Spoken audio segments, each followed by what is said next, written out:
ইরানে আকস্মিক হামলা চালায় ইসরায়েল। শুরুটা তেল আবিব করলেও তেহরানের পাল্টা জবাবে এক প্রকার যেন লন্ডভন্ডই হয়েছিল ইসরায়েল। সে সময় দুদেশের মধ্যে 12 দিন ধরে সংঘাতে দুপক্ষেরই বেশ ক্ষয়ক্ষতি হয়েছে।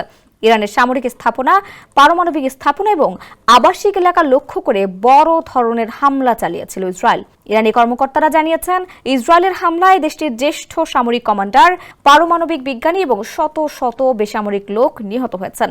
এখন পর্যন্ত মৃতের সংখ্যা 1060 জনে দাঁড়িয়েছে বলে জানা গেছে। এদিকে ইসরায়েলে ইরানের পাল্টা হামলায় এখন পর্যন্ত কমপক্ষে 28 জন নিহত হয়েছে বলে জানা গেছে। দুদেশের মধ্যে সাম্প্রতিক সময় ঘটে যাওয়া সংঘাতে এখনও নিহতের সংখ্যা বাড়ছে। এদিকে ইসরায়েলের সঙ্গে সংঘাতের সময় ইরানের 12 সাংবাদিক নিহত হয়েছেন। ইরান জানিয়েছে, সাম্প্রতিক সময় দুদেশের মধ্যে সংঘাতের সময় ইরানের ডজন খানেক সাংবাদিক এবং মিডিয়া কর্মী নিহত হয়েছেন। ইরানের রাষ্ট্রীয় সংবাদ মাধ্যম ইরনা নিউজ এজেন্সির বরাত দিয়ে আরব নিউজের এক প্রতিবেদনে বলা হয়েছে, ইসলামিক বিপ্লবী গার্ড বাহিনীর শাখা বাসিজ প্যারামিলিটারি ফোর্সের মিডিয়া আর্ম জানিয়েছে, মিডিয়া কর্মীদের মধ্যে নিহতের সংখ্যা 12 জনে দাঁড়িয়েছে।